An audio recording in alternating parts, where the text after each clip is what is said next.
Hello, hello. Good afternoon. Yeah. Another beautiful day in paradise, huh? Hey, Alon, how you doing? It's all guys so far. Huh? I am very good. Thank you for asking. I had a big operation yesterday in my mouth. Yeah. So I was on pain medicine and things like that. So it took hours and hours. Okay. Well, I'm sorry to hear that. Anyway. Well, I'm sorry to hear that you were on pain medication. Okay. Whatever it is, I'm glad that you got it taken care of. Yeah, it was surgery, and I'm still a little bit. Yeah. Were they but taking? I'll go. Yeah. Were they taking wisdom teeth out? Yeah, it's a big story. Yeah. Yeah. They took mine out. It looks good now. Yeah. They ended up having to take mine out. Oh, God, I guess it was about 20 years ago now.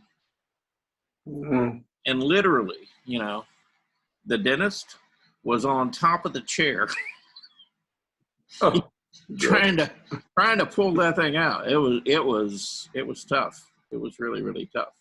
But they ended up taking all four out because I have, my molars in particular were like really, really large, and they were pressing and they were pushing my front teeth, together and stuff.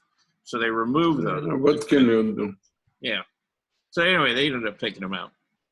It was an experience, not one that I would want to have again. So anyway. Yeah. All right. It's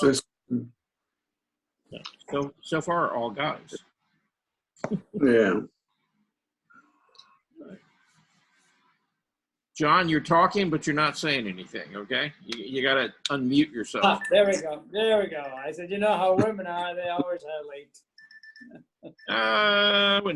I wouldn't. Here comes Veronica. There we go. Okay.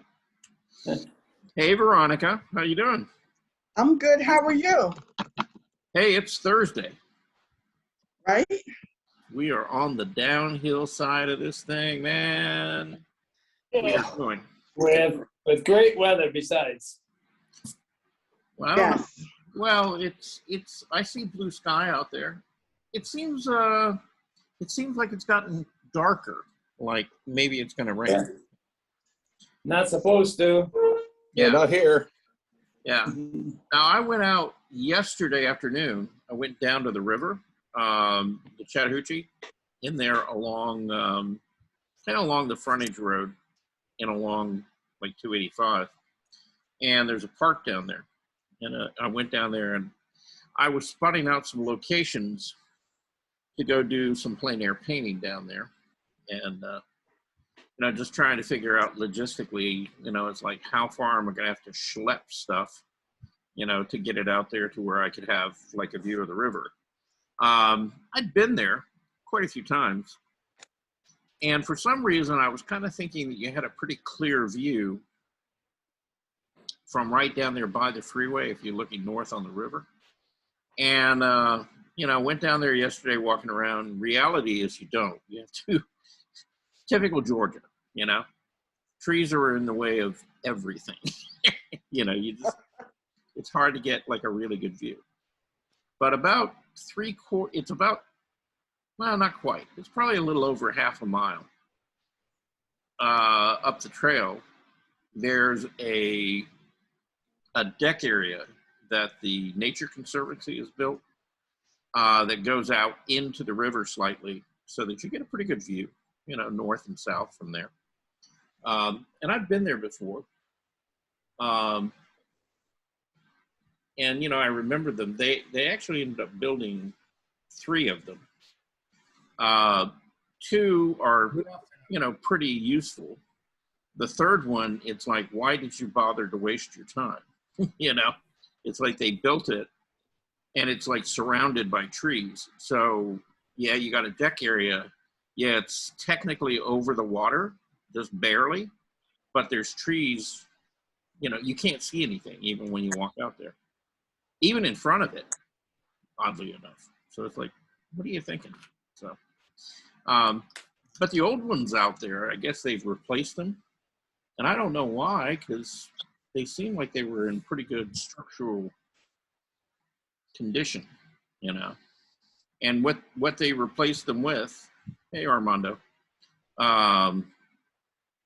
doesn't seem to be as well built. And there's no seating, so they don't want anybody to sit down out there. No. So I don't know. Anyway, I'll stop complaining. When you have a chance, I would like to say a couple of things. Okay, well, we have a chance now. What would you like to say? Well, I went to the club today and I got my vegetables. You went to the club? To the old people club, the center. You mean the Benson Center? Uh-huh. Ah, yes, it does have a name. Okay. Yes, they are. I got the vegetables. Yeah. Today. Yeah, they do have that food program that you can pick up, produce and stuff from. I think it's mainly local farmers. The fall, yes. Yeah. So what'd you get? Yeah, and I got a lot of collard greens. So I'm gonna be eating collard greens for 2 or 3 weeks. Okay, well that's good. Okay. I Now, don't think they'll last that long. well, no, In the not- freezer, either No. you put it in after you cook it, you put it in the freezer. right. You could put it in the freezer without cooking them. If you clean them and chop them up and put them in a freezer bag, they'll last a good 3 to 6 Yeah. months. No, I'm gonna cook the whole thing. It's already ready to go. Okay. Okay. So now, Armand, Now, I have to Uh-huh. ask you, how are you going to cook them? I chopped it. I'm gonna put garlic, onion, smoke. How you call it? Ham hock. Oh, A okay. little bit of vinegar, a little bit of brown sugar, a little bit of salt. Okay. Cook it for 3 hours. Okay. Good. Yeah, that's the good old Southern traditional way of doing it. Now you're going to make Yes. some black eyed peas to go with it. No, but rice maybe. Okay. Oh, yeah, hey, you got to have collard greens and black eyed peas. Oh, Go. well, okay. No, serious. That's true. That is like You know, I Southern, learned. that's like a Southern I'll- tradition. Yeah, I learned to cook with the Southern lady. They told me how to cook. Uh-huh. Yeah. So How'd you know about how'd you know they had a market going? They would send out an email. Yeah. I'm not getting those. ooh, that was last month when they sent that email. Yeah, I didn't get that. I didn't get anything. yeah. Oh, and so Well, I know they sent it out from the Benson Center to all the participants. So you're not on the list for the Benson? Apparently, well, I sent an email to Sabrina and I talked to somebody that answered the phone and they said I'm on the list, but I don't get any emails. I got. Okay. So did you? so here's the thing, John.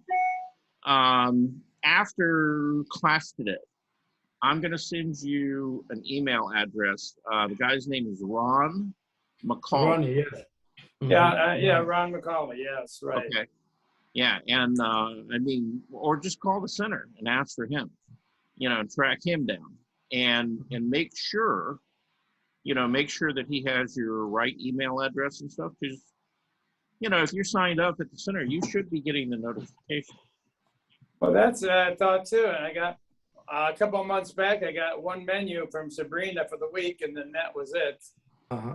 Okay. So when you talk to Ron, make sure you tell You him. have- Okay. John, did you reactivate your membership this year? Did you went there to reactivate it? No, I didn't go Got there. that email? Huh? No, I didn't go down there. No, they No, didn't. yeah, you have to go and have a mental test to make sure that you are not crazy. What kind of test? Well, I'm sure they have, I'm sure all 300 members have not been down there for a mental test. I went there and I got my test. And Well, they Yeah. probably figured you did one. Yeah, I know. They run you through that thing, and you know, I probably it's not difficult. I got No, 98 over 100. no, it's not difficult, but yeah, personally, and I'm going to just say this to go on record as a county employee, I actually have a lot of problems with that. Okay. I do too. I do yeah. too. It's Yes. Yeah, just concentration. They are like way out of bounds on that, as far as I'm concerned. Okay. So that's just my And and Now- the rate we're going, we may never get to the center anyway, so why bother? yeah, well, but you know, I mean, you know, to your earlier question, you know, you need to be on that list, and Well, that's true. I'm not gonna take a mental test to get no, on the list. no, and quite frankly, if you know, I'm not telling you what to do, okay, but if I were in that particular position, I would raise hell about that. You know, and Yeah, I would I think- absolutely refuse. And in fact, Sharp. The I test will, was not. I will check with Ron and see what he has to say. yeah, but yeah, I wouldn't put up with that for, you know, even No. a minute. No, So, but anyway, I must call a concentration test. It's not difficult. It's just you have to concentrate in the You know, questions. you know, they don't have any right to test you for anything. Okay. That's right. They don't have the authority to do that. Yeah. Other Not at than, Oh, come on. yeah, other than maybe COVID at this point would probably be appropriate. But, you know, I mean, yeah, I mean, I understand the intent, you know, of it. And what they're trying to do is they're trying to basically offer help to people who are, you know, having, you know, memory issues and things like that, you know. Mhm. But at the other side of it, and this is my own personal viewpoint. Okay, it seems like what they're doing is they're funneling people into that adult day program to make that thing go. And oh, wow. and like I Wow. said, I have a real serious issue with that. Yes. Okay. Okay. If they want to help people, I had to open up a clinic and make it voluntary. If Yeah. somebody wants to come. Yeah, absolutely. You know, yeah, if somebody is having a problem and they want to step up and they want to get tested and things like that, I think that's perfectly fine. But, you know, the way that they're going about it, it just seems not appropriate. Okay. Very much not. Very much not. Just me. My other issue is with you, Charles. Yeah, what about me? Well, I went on YouTube to find you. It was not easy.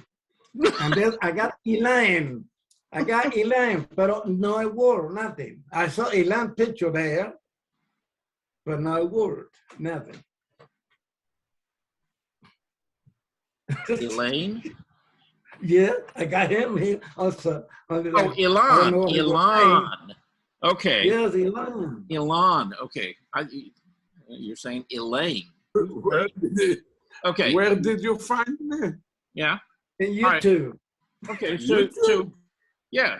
Well, yes, you're all on YouTube now in these classes because they're posting them. Okay. So yeah, you'll show up, you know. But you didn't find Elon under his name. You found him in a class, right? Uh-huh. Okay. And so what, you know, what's your complaint? You found the class. Well, I couldn't hear the class. Just didn't say anything. Just the land picture there. So didn't Yeah, say but anything. did you hear what was going on in the class? No. No sound. There was nothing. no sound. No. That's kind of interesting. For the whole class? Uh-huh. It was And I got just, another class when it you was- were teaching the woodworking, the wood shop. You know, those guys who work on the wood, who do wood yeah. carving. Yeah. Yeah, that one, yes, I got it, but I don't want that. They didn't want the one they talking about drawing all the time. I Okay. couldn't find it. Well, okay, if you look under Fulton County Department of Mhm. Senior Services art class, Uh-huh. Oh, okay. okay? And you have to do all of that, okay? See, Fulton County Department of Senior Services art classes, Yeah, services. Art okay? classes. And then I'm sure you'll, you're going to get a lot of other things other than just our classes, but yeah, they should be up there, okay? So yeah, we're not that hard to find. You just Mhm. have to look for the right thing. Charles, I Yeah, wanted to say something. sure. Hey, Richard, how you doing? That video you had the other day on the poetry courses, Uh-huh. I thought it was excellent. I'd like to see more of them. Okay. All right. Well, now that is something that It was good. that is something that I had downloaded, and like I said, I paid for that about probably 10 years ago. But yeah, there's like 5 other segments to just that one, that one video, and I've got about 4 of them. So, and each of them, actually, 1 or 2 of them take up about 2.5, 3 hours just to watch the one segment. So they can get quite lengthy and in depth. But yeah, I'll share more things like that. If I can ever find my Richard Schmid videos, I'll actually share them with you guys too, because they're excellent to watch. Anyway, so let's see how, we probably need to get rocking and rolling. Huh. I thought we had 11 people. Now we only have 9. A couple of people seem to have gone away. Okay. Oh, yeah. All right. I don't know. Maybe they, Probably their connection dropped. Yeah, it Mhm. might. Yeah, Bernice is gone. Okay. Yeah. But Huh. she's having that problem lately. Yeah. Okay. And guess what? We have a new person here today. Okay. And I want to welcome her, and I want all of you to welcome her too. Her name is Lorraine. Okay, Lorraine Fontana. Hi, Lorraine. Hey, everybody. Hey, Hello. And Lorraine, you go to Mills, is that correct? yes. Okay. Somebody's trying to call me in the middle of all this. At any rate, and Lorraine, tell us a little bit about yourself. Well, I came back into art, since that's what we're talking about here, after I retired. I loved, when I was a kid, I loved to draw and blah, blah, and went into a special high school that had majors, like an art major, music major, that kind of thing. But that was the last time I ever really did any kind of schooling in terms of art. Never went to art school or anything like that. And I kind of dropped out of using that skill to try to develop my art talents. So when I retired, I got back into it. And Mills had art classes, so I started taking them there. And Okay. I've gone to a couple of Calamo classes, got a scholarship to do that, so I've done that. And I haven't done any art during the COVID stuff, the opposite of what most people might do. They have more time, they'll do. No, so I wanted to do something which would help me get back into drawing again. Okay. Yeah. And Lorraine submitted a drawing that, I guess, how long ago did you do that drawing? Probably 2-3 years ago. Okay. Yeah, because you did that at Mills, right? No, I did it at Calamo. It's a Calamo Oh, at Callum. class. Okay. Yeah. All right. Yeah. Yeah. Who was instructing? Do you remember? At Callum? I had 2 different classes in drawing, so I'm not sure if it was the one where I can picture her, but oh my God, she's a woman who's in a wheelchair. White woman in a wheelchair. Do you know what I'm talking about? No, I used to teach there. That's why I'm asking. Yeah, but I know they've changed they've changed really their whole staff there from the time when I was there, because I was there about probably probably about 10, 12 years ago. Well, actually longer How than come you stopped being there? that. Because I actually started working at the county. Oh, okay. Yeah. So I actually took the job at the Benson Center, you know, which means that I didn't have all week to run around from place to place and teach, you know, out there. Yeah. But yeah, that was one of, I was usually there like on Tuesday. I taught a portrait class there for about 6 years, I guess. Yeah. Wow. Quite Okay. a while. Anyway, welcome to the group, and we're going to get around Thank to you. looking at your piece. And the way this kind of works is, you know, I'll talk a little bit about it. It's open to, if you have specific questions, things like that, you know, feel free to just kind of jump in, okay? You know, you don't have to raise your hand or anything like that, okay? Anyway, Okay. Thank you. so well, we're still at 9.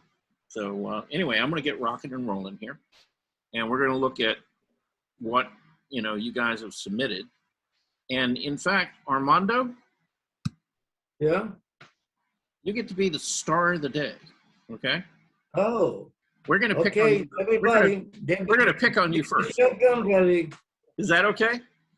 Uh-huh. Okay. All right. Okay, so I still need to close a few things here. Okay. You should be seeing a lady kind of stretched out, done No, by that one. done No. by a gentleman by the name of Armando Modigliani.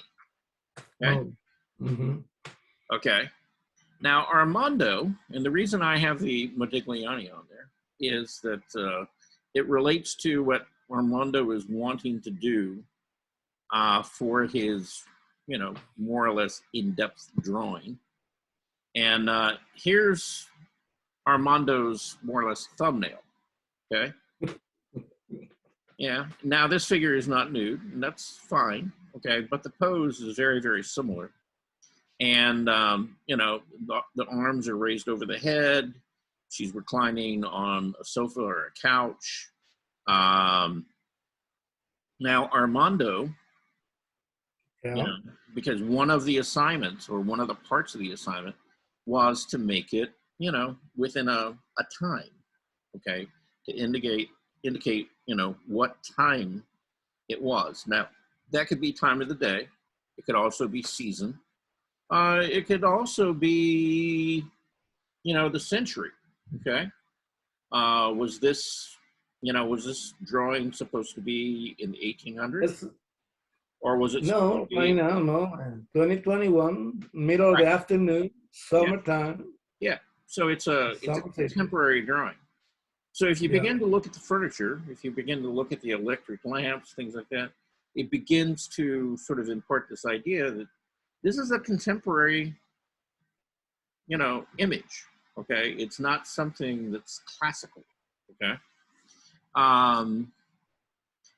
And the thing is, all right, with this particular idea or concept, you know, this is a very, very traditional image, you know, and I don't know whether you realize it, Armando, or not, but, you know, you doing this goes back a long way, you know. You know, female figures have been painted, you know, in reclining poses for many, many years. And Modigliani, you know, is one of the more recent, okay? And if you look at Modigliani's piece, you know, the approach to it, the style of it, you know, is kind of borderline between traditional and very contemporary and modern, right? You know, he doesn't, you know, this doesn't look like a classical painting. You know, just the way that the paint is applied, the way that the form is modeled and rendered. See, it's a very different thing from, say, Manet's Olympia, right? And so, you know, in looking at these, you know, they're all very similar poses, they're all very similar situations, but the approach to it is very different. Now this is Manet, not Monet, okay, M-A-N-E-T, right, Edward.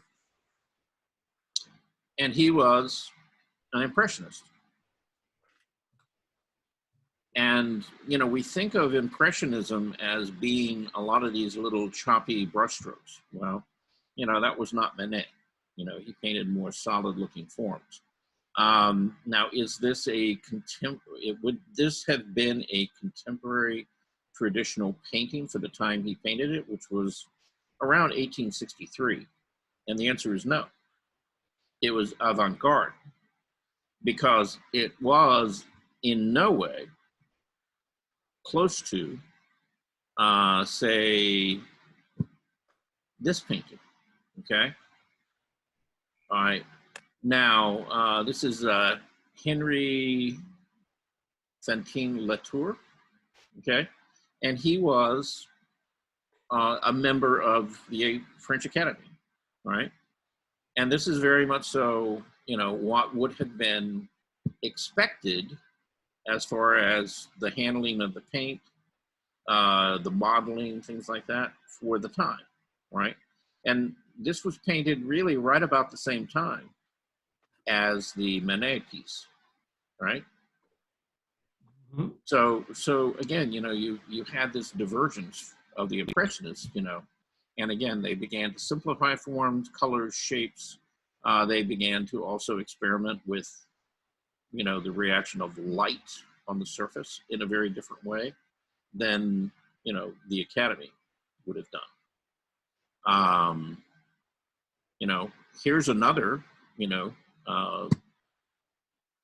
same subject, you know, compositionally handled, very different. And if you look in the upper right-hand corner, do you recognize the signature? It's Pablo, yeah, it's Pablo Picasso. Okay. Now this was done in this is a 1901. This is before different style. This is not his style. Well, it was. See, this is when he was much younger. You know, before he started cubism and abstraction and things like that. See, but you know, Picasso was very much so trained as a classical artist. See, he went to art school. He learned how to render, turn form. He knew all of those things, right? And you know, in many of his paintings, he used those devices early on.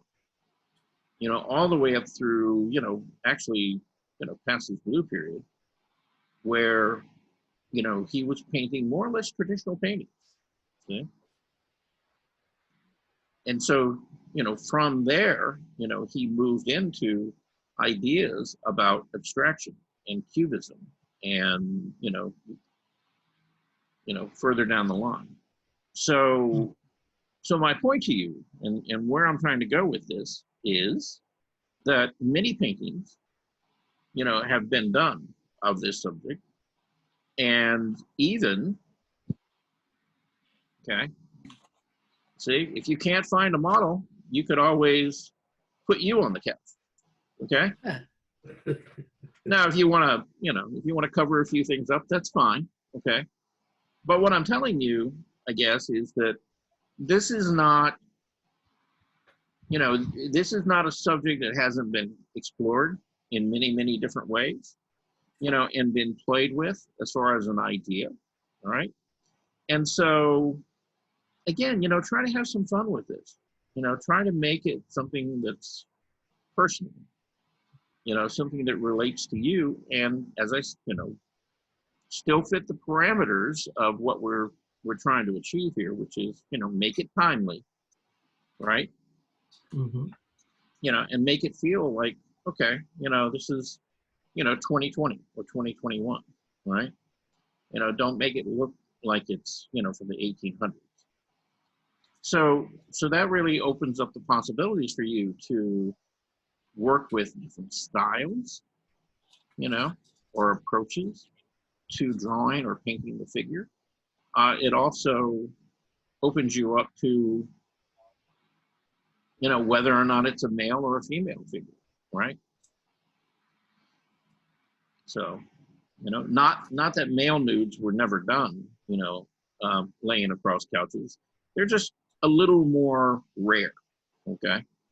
But the male figure, particularly in classical academic art, was just as much of a subject as the female nude. And in fact, there were periods of time, particularly from the late Renaissance all the way up until really the French Academy, that there were probably more male nudes painted than female nudes. Okay, just to let you know. All right. So that being said, you know, I mean, you have a lot of latitude, things that you can play with.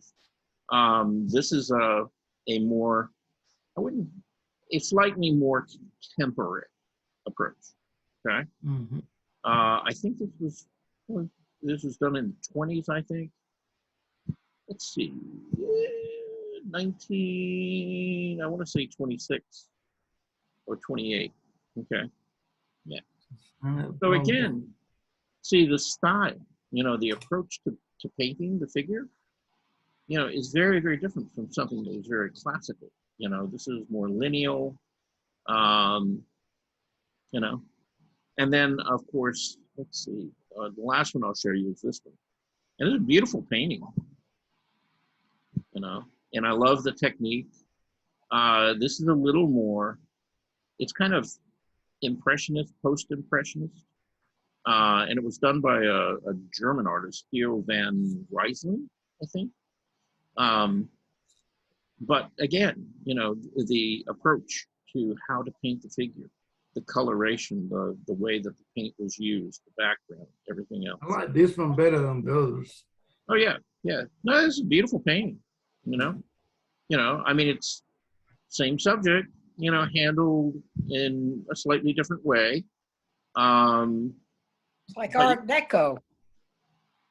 Say what? I said it looks like Art Deco. Oh, okay. Well, it would have been probably a little more toward the approach or the style that, Votan took. And it looks a lot like his work, you know. Edward, is it Votan? Yeah. You know, and it looks a lot like his brushwork. And he was considered a flautist, right? So, you know, they were really pushing color, right? So anyway, Armando, you know, I'm done picking on you, but I just wanted to kind of make you aware of the fact that, you know, historically, you know, there's a long tradition, you know, of, you know, doing paintings like this. Okay, so it's nothing unusual, right, in that sense. So my challenge to you is, again, okay, how do you take that subject and you treat it in a interesting way that's more, you know, that says more about it being today than something that's very traditional. Okay? You up for the challenge on that one? We'll see. Yeah. Okay. Yeah, and again, you know, this is your starting point. You know, this is where you started with. Okay. So the question is, you know, how can you take this idea and develop it, right? And make it, you know, make it something that, you know, really says now, today, right? So we'll stop that. Was that fun? Have a little art history lesson in there? That was good. Yeah, okay. It's a big challenge. It is a big challenge, okay? Okay, so moving on. You know, we're going to pick on Bernice next, but I'm going to give you a preview of tomorrow. You guys want to see what you're drawing tomorrow? Sure. We're gonna do a still life, and we're gonna have a long drawing. So, you know, if you want to draw and use watercolor or something like that, you'll be able to do that. And in fact, what I'll do is I'll actually email this image out so that you guys can work on it afterward. Okay. So this is a still life that I set up, and interestingly enough, that Lorraine was talking about Callanwald, because this is actually a still life that I'd set up for my students at Callanwald. So, and came across it and said, that would be a good still life, okay? And particularly for people like Bernice, because she wants to learn how to paint fabric, you know, and draw fabric. It's got a little anatomy in there, you know, you have to draw a skull, right? It starts with the skull. It's got rounded shapes and forms, both, you know, cylindrical and spherical, okay? Most things are not, you know, perfectly vertical, like this palette is laying back in space. So is this painting. See, there's a little distortion to it, okay? So there's lots of things to work with, right? Okay. And so, yeah, this is what we're going to work with tomorrow. Any reactions? Anybody This is the particular piece we're going to do. Yes. Yes. Okay. I'm giving you a preview. Well, appreciate that. Okay. You can always cut out part of it and just do part of it. Oh yeah, you could crop in on it. You know, you could crop it and do, you know, let's say that you didn't want to do the whole pot or the fruit or the right. whatever. Yeah. So let's say that you just did like that much of it. Yeah. Okay. You could do that. Yeah. You know, all is fair in love and war and art. Okay. See? Okay. So again, you know, you can be creative about it. And again, you know, you can use any medium you want. You want to do it in color pencil. You want to do it in watercolor. You want to do it in acrylic, you know. You want to paint it. That's fine. Okay. You know, you know, we'll be here for about 2 hours tomorrow. And then of course, like I said, I'm going to actually send the image to each and every one of you so that, you know, you can work on it over the weekend or anytime that you want to, okay? And you can put as much and or as little into it as you want, okay? But I wanted to change things up, and rather than do, you know, just human figures and things like that, even though this has a figure in it, even though it's a painted figure, okay, up here, you know, it would give you, you know, a little variety, okay? Because we've done architecture, we've done landscapes, we've done figures. I figured, okay, time for still life. And I was thinking about, you know, doing flowers, but, you know, that was a little too convincing. So I wanted to go a different direction with it, okay? All right, so that being said, that's what we're doing tomorrow. Is Bernice here? I don't think she ever got back. Yeah, I'm kind of afraid of that. Okay. Eloise is here. Okay. All right. Well, this is what Bernice sent in, and you know, I'm really, really, really happy to see, you know, Bernice is really kind of working at this and exploring, and you know, she's kind of in process, right? But the expression, you know, really kind of working with the different expressions on the face and things like that, I think are great. And the way she's going about it, I think is a good way. You know, she's doing some studies and kind of experimenting, playing with things. Like, for example, you know, she did all these little heads, you know, that she's working on, trying to get the expression. You know, just trying to work that out. You know, it's like, how would you paint somebody smiling, somebody screaming, you know, somebody, you know, with all these different, you know, looks on their face. Now, I don't think this is a different proportion canvas than the one that she was showing, you know, in the final piece. This is more elongated. Back up. Yeah. Yes, this is longer, you know, in proportion.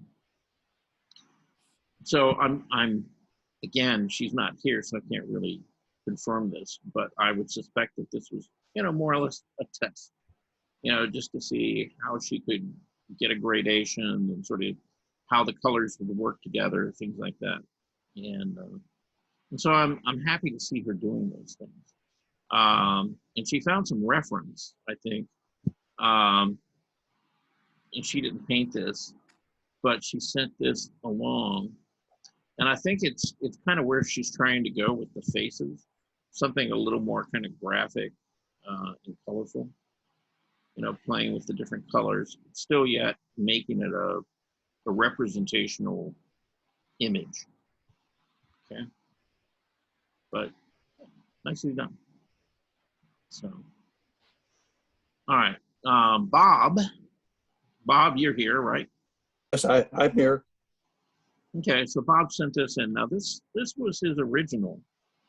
No, the other one was a little bit different, yes. Yeah. Okay. Yeah. This was his original sketch on Friday. Okay. And the comment that I made to him was, it was, you know, it was more or less, you know, trying to figure out the elements, you know, that he wanted to put in to the final work, right? And where he ended up was, I like the other one better. Yeah, this one is, I like this one. yeah. Okay. Well, yeah, he's played with the composition of it. Okay. And the scale of things. And this is a lot more interesting than, say, his initial sketch, right? Guess what? What? That's not unusual. Okay. Yeah. You know, I mean, it seems, you know, anytime that we, you know, pick up a pencil or whatever and start working something out, usually the first try at it, you know, it doesn't always work out quite the way, you know, you want it to. And or it may not be the best composition and things. And so, you know, again, you know, you're probably going to make several passes or several attempts at things. And my suggestion to you strongly is that rather than investing yourself in like a big final piece, okay, is that you start working small, okay, and you work things out, and there's a process to it. So like with Bob, you know, he found his elements that he wanted to include in it. And so from there, I would have done maybe some more studies, you know, small little thumbnails in playing with the size relationships and the positions of the different elements included, okay? And I don't know, Bob, did you do more than like one thumbnail or whatever? How did you go about doing this? I knew kind of what I wanted to do, but I played with the elements. I kind of cut them out, some pieces, and played with them on the paper before I put them down specifically on there. So I mean, except for old Ben there. I mean, I didn't have a picture that was as big as he is on the piece of paper. This is a 14 by 17 piece of paper, so there's a lot of graphite on this thing. Okay, all right, okay, yeah, and I like where you're going with it. You know, and the way that you're rendering the different elements and things like that, they all seem to work, you know, pretty well. I do have a couple of comments about the composition on this. Okay. Okay. And, you know, I like the fact that, okay, you're playing with the angles and everything's not straight up and down. And then you've varied the size relationship with things, right? Considerably. Yes. And so, you know, obviously Franklin is where you want us to look because he's kind of the key figure in there. And we tend to look at human faces, you know, to begin with. It's just human nature, okay? But then when you get into the other elements, say the building, and I guess, I don't remember the name of that, but it's where they had the first Congress, right? Right, Liberty Hall or Independence Hall, I think. Okay, all right. You know, that, Liberty Bell, and then, you know, Franklin's paper. When you start, you know, reducing those down, the size relationships of them are pretty similar, okay? And Okay. you could play with, you know, making some of them bigger or smaller, okay?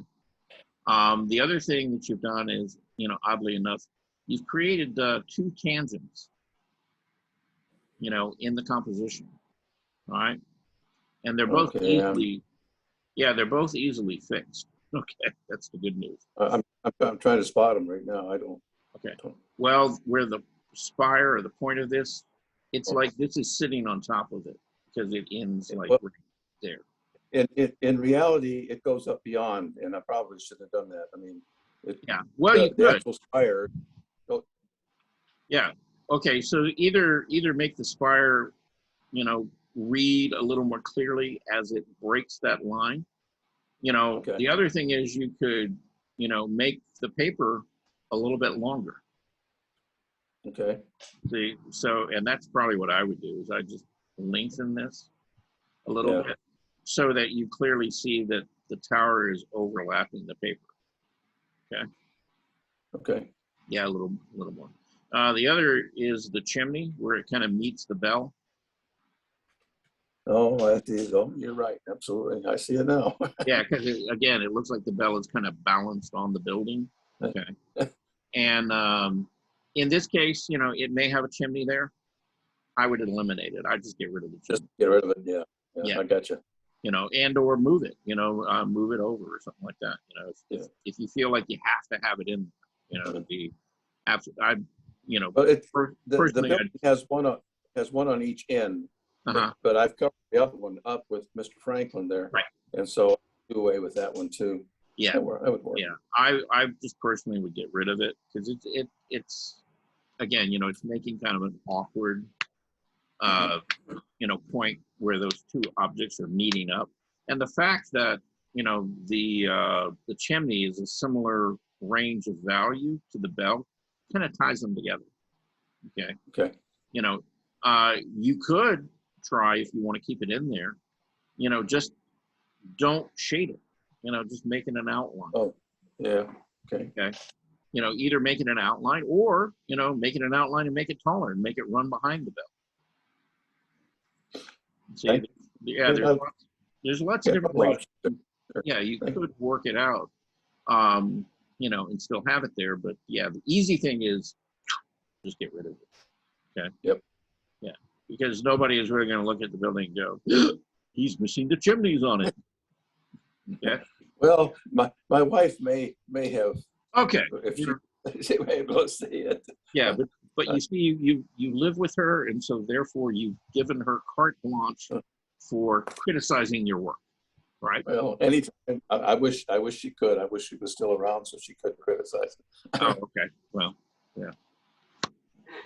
So, but yeah, that's what happens with those, personal relationships. Mm-hmm. The people you live with start looking at your work and going, I'm not so sure about that one. Yeah, been there, done that. Okay. Anyway, so but you're going in a good direction on this, so that's good. And just be aware of those little things. As you're composing things, as you're kind of planning, a composition like that, Okay. and composite illustrations or composite images like this can be really, really effective. And, either as drawings, but also as paintings too.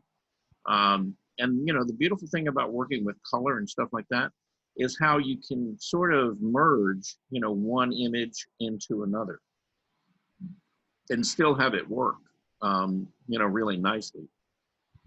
Like, for example, like in this area where the shoulder and the building sort of come together, if that were a painted image, you could almost ghost, those windows, into that area so that it, so that you do see the shape of the end of the building kind of ending inside the jacket. Well, on the original, you can a little bit. There's, I darkened his jacket a little bit too much, but on the original, you can see a window behind there. Yeah, I see the remnants of it in a little bit. Yeah.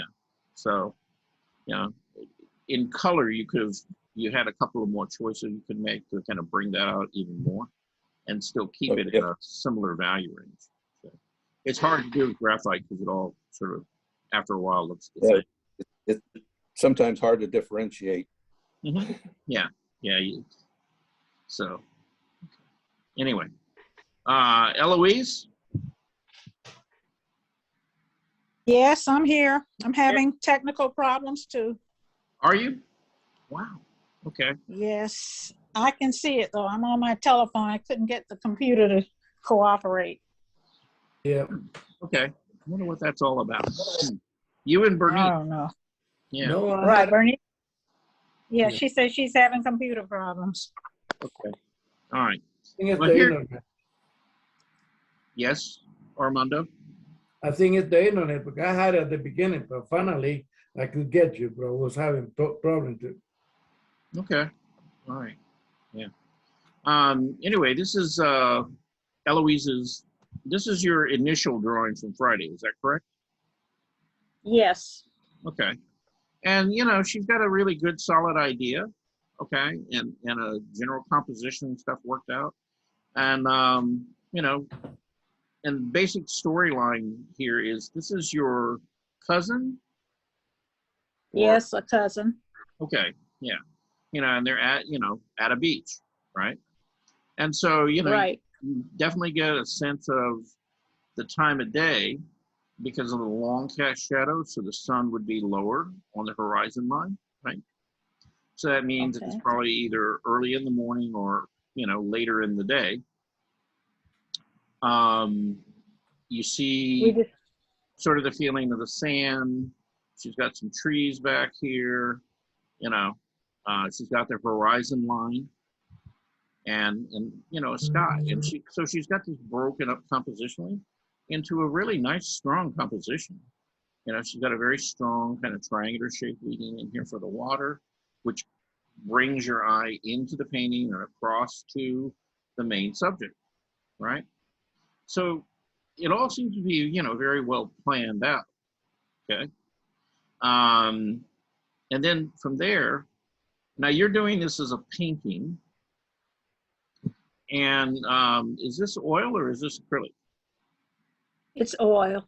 Yeah, it kind of looks a little bit like oil, okay? And so again, you know, she's stayed with the composition that she had. Everything seems to be working, you know, pretty well. There's a couple of comments I have for you about this as it is now. Now, I'm guessing that you have more paint put on this. Is that correct? I can put more paint on it, but I think it didn't quite turn out quite right. I know the horizon line and the interferes with her shoulder up there. It looks like it stabs her in the neck. Yeah. And I did try to make the shadow at the bottom near the feet darker, but it didn't come out like that, I guess. Okay. All right. Yeah, I was going to kind of mention that tangent.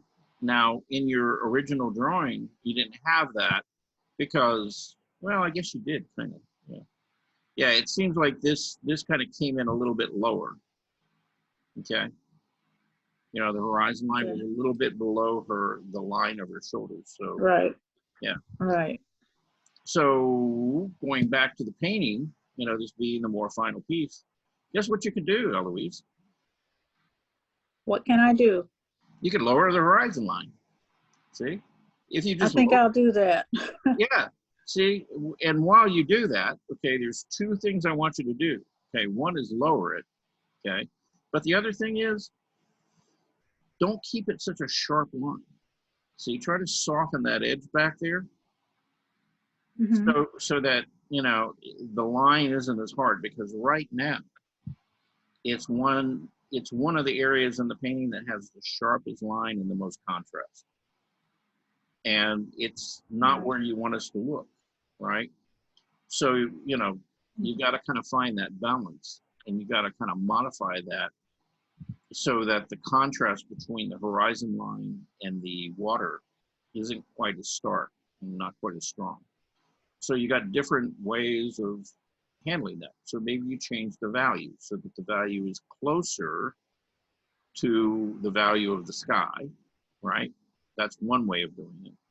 Another way is you could have it that dark. And, you know, oftentimes when you're looking at bodies of water and stuff like that, it may be very, very dark, you know, at the horizon.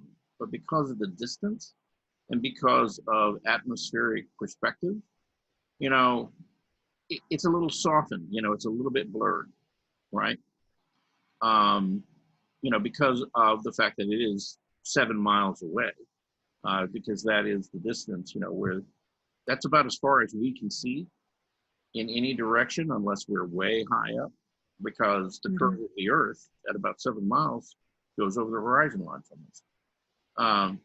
So again, you know, you can just, you know, soften the edge.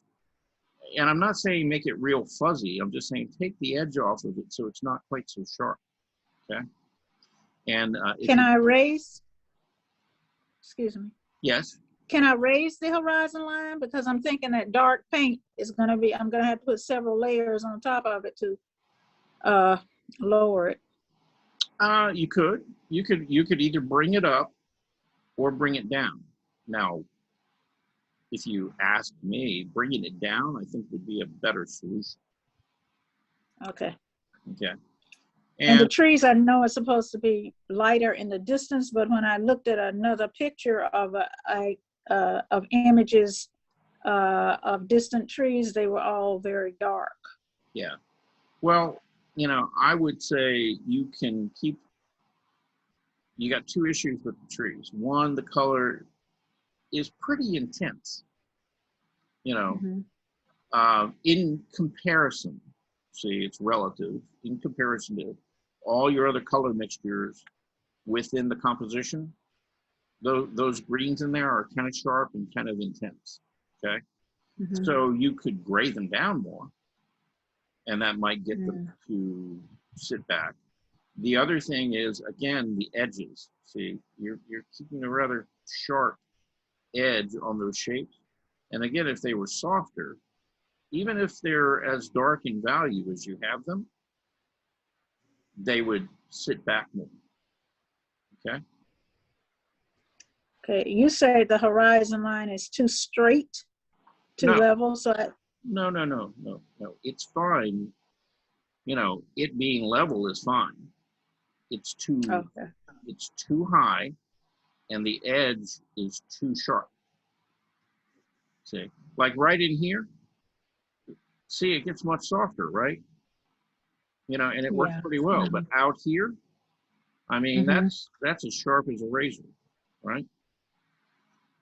And so again, you know, just take that edge off of it a little bit. And even if you don't change the value, it would still move that back away from us. Okay. all right. Okay. Yeah. Yeah. The other thing you could do, okay, this is options, is push the values on your figure.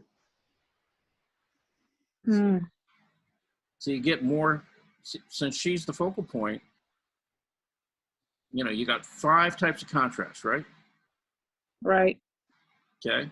You got the hue, the color family, right? You've got value, lights and darks. Okay. You have intensity, like how intense is the color.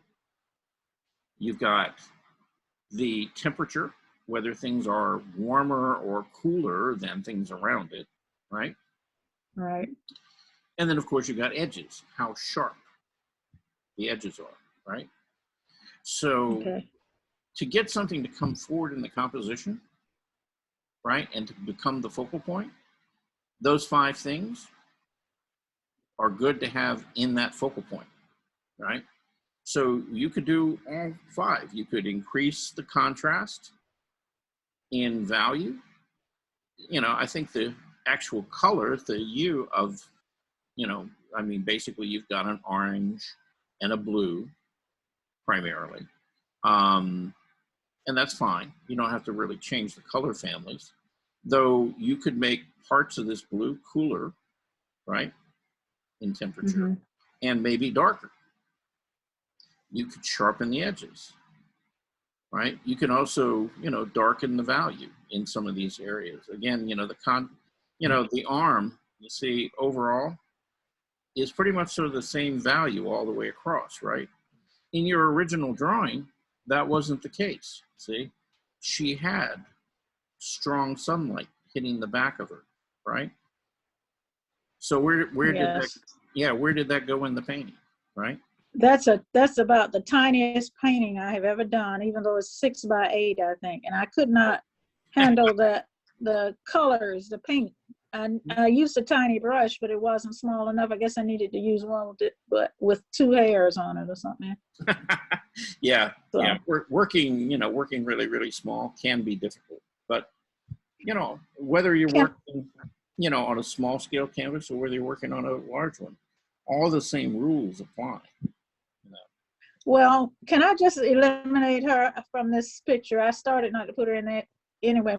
Maybe put some rocks out there. Would that fulfill a requirement or not?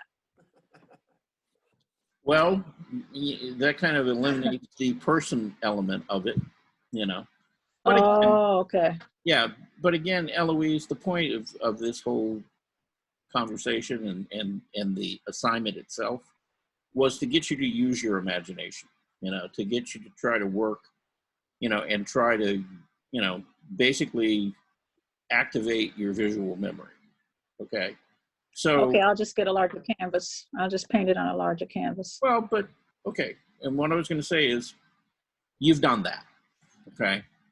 So reality is, you've learned what you've learned out of it. And, there's no requirement that you take this to a final finished piece. It's, okay. Yeah, the purpose of the exercise has been met. It's got you to, call up some images and memories, and, kind of work from your head rather than having to rely on having to visually see something, right? And that was really the goal, okay? And it was just, it was a way of, getting you to learn something about yourself, right? Which is... It worked. It worked. I learned something. Yeah, right, okay. And so, yeah, okay. So, that's all that we really need to do with it, okay? So don't struggle with it. Don't feel like you've got to, complete, the assignment or something like that, okay? Okay. All right. Thank you so much. Guess who's here? Bernice made it. I see her. Hey, Bernice. Let's get Miss Bernice. Yeah, let's get her while the getting's good, okay?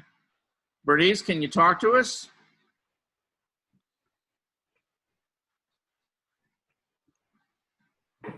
Da, da, da, da. Bernice.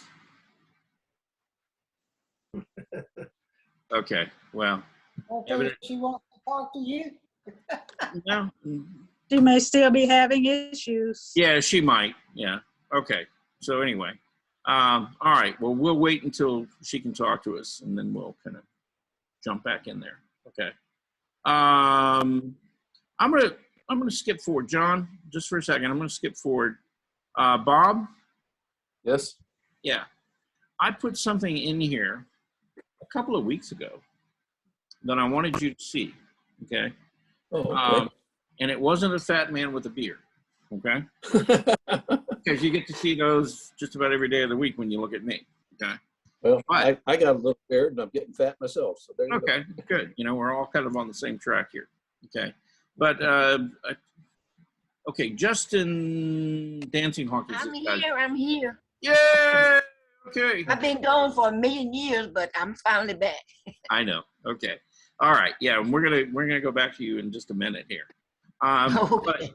But I put this here because what Justin is doing is he's using Scratchboard. Okay. Okay. And he's using Scratchboard very much so the same way that you have been using it, where you've been, creating a Scratchboard image and then he's applying paint. Okay. And I think, if I'm, and I could be wrong, but I believe he's working in acrylic, right? Not in oil. Okay. And Well, so, that's a better thing for Scratchboard anyway. Acrylic is much better. Okay. But yeah, this is the, he posted this and, I'm basically, this comes off of a page on Facebook. It's called Older Artist, okay, of which kind of joined that group, and I'm really kind of enjoying it. You know, there's a good group of people on there, and there's lots and lots of interesting, you know, artwork on there. Anyway, this was his piece, and he had kind of gotten it to this point, and you know, he was, yeah, I actually thought it was just fine. His feeling was, though, that he had lost the feeling of the light that he was looking for on the wing and stuff like that. And so, you know, he had to go back in and kind of modify things. This is where he ended up at. Okay.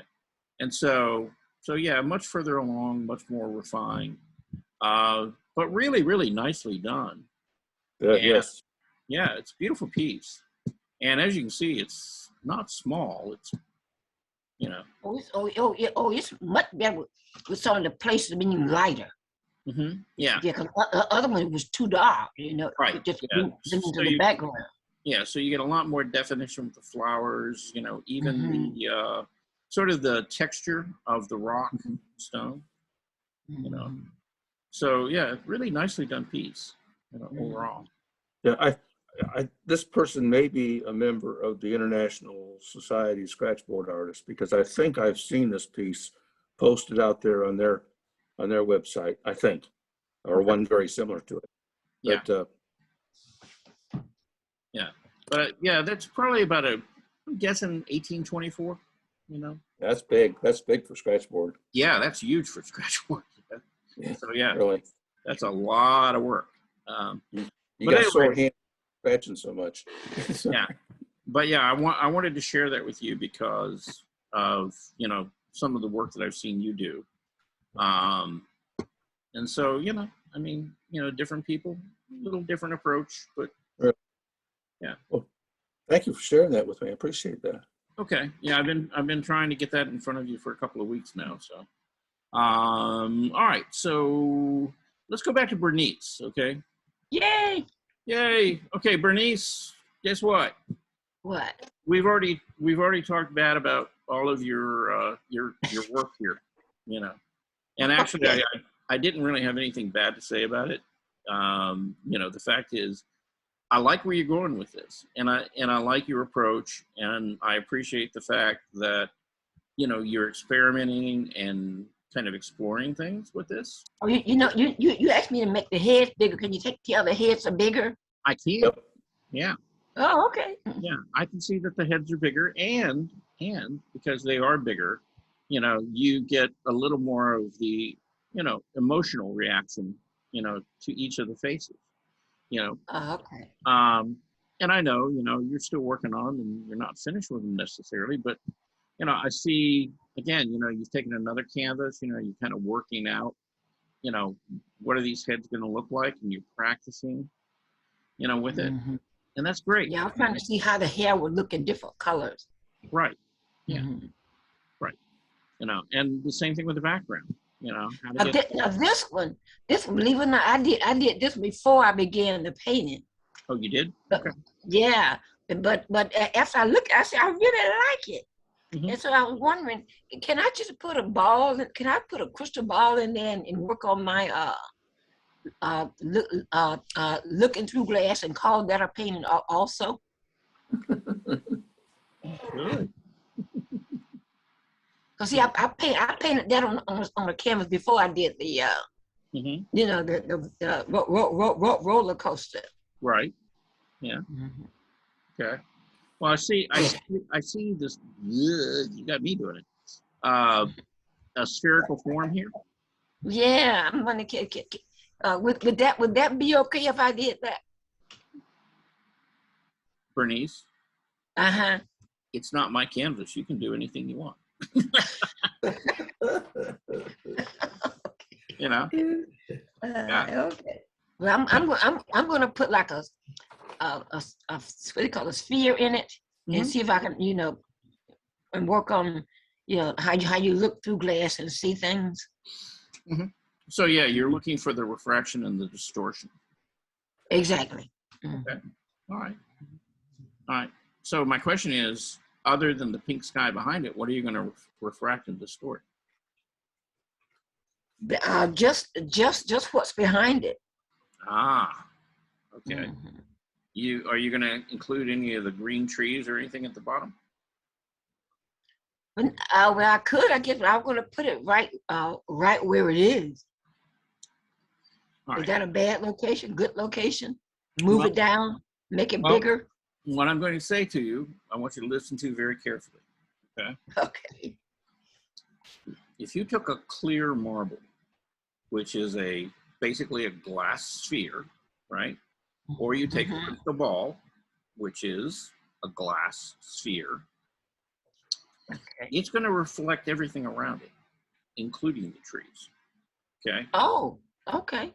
Yeah, it's going to pick up things from really 360 degrees around it, and you're going to begin to see them refracted, in that glass. So, you may not be able to tell they're trees, but some of that green is going to be down here at the bottom. Some of the purple up here Oh, okay. is going to be up here as well, and it's Okay. going to show up in that spherical glass somewhere. Okay. Mhm. And that's kind of one of the optical illusions about trying to paint things through a glass sphere or even a cylindrical glass vase of flowers and things like that. A lot of times we don't notice all of the things being reflected and refracted into the glass, but everything 360 degrees around that glass is in that glass vase, because they're so reflective and yet transparent. And so the way that light, travels through them, and then the light is distorted and bent. And so you could make a lifelong study of doing nothing but painting, objects through glass. And in fact, if you go back to like the Flemish painters and the still lifes and things that they painted, you'll find, those very same things, in their paintings, right? So I would encourage you to go on Google and look up Flemish painters, and and particularly with Flemish. yeah, Flemish, yeah. Okay. And take a look at them. They did some amazing still life work. Okay. But one of the things that they really loved to play with was refraction and distortion in glass. So. Oh, okay. Okay. But thanks so much for telling me, because I was just going to distort exactly what I saw behind it, Mm-hmm. Yeah.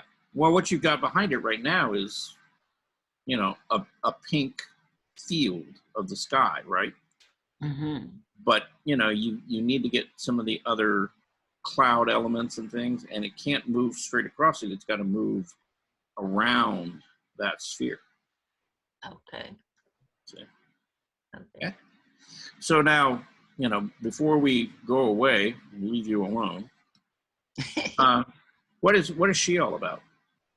Oh, I was just looking at some people that had different colors in their hair, and so she was my inspiration to put the hair colors in. Okay. For the emotions, that's all. She was just an inspiration. That's all. Okay. Yeah, because it's a very contemporary, very interesting, style. See, I mean, it's a representational, figure or face, right? But they've treated her skin almost as a reflective surface, because it's so graphic and so high contrast. It's almost like her skin was made out of chrome or something like that. It kind of gives that look, but it's a very contemporary, more or less hard edge, sort of look. So when you look at artists, contemporary artists like Wayne Thiebaud, folks like that, they sort of used those devices. David Hockney,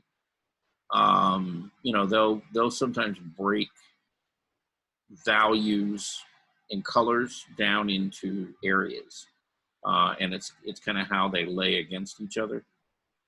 That creates. It still plays by the same rules of having that value structure, but it's, Yeah. you know, because it's hard edge, there's no softness, there's no blending there. Okay. Okay. But yeah, it's a nice piece. And, you know, so yeah, if you wanted to play with, you know, trying to do faces and things like that, hey, why not? Okay. Okay. Alrighty. Okay, so, you know, John, we don't want you to feel shunned. Okay. I don't. Yes, you do. I always give in to Bernice. All right. I'm trying my best to shun John. You are. Don't do that.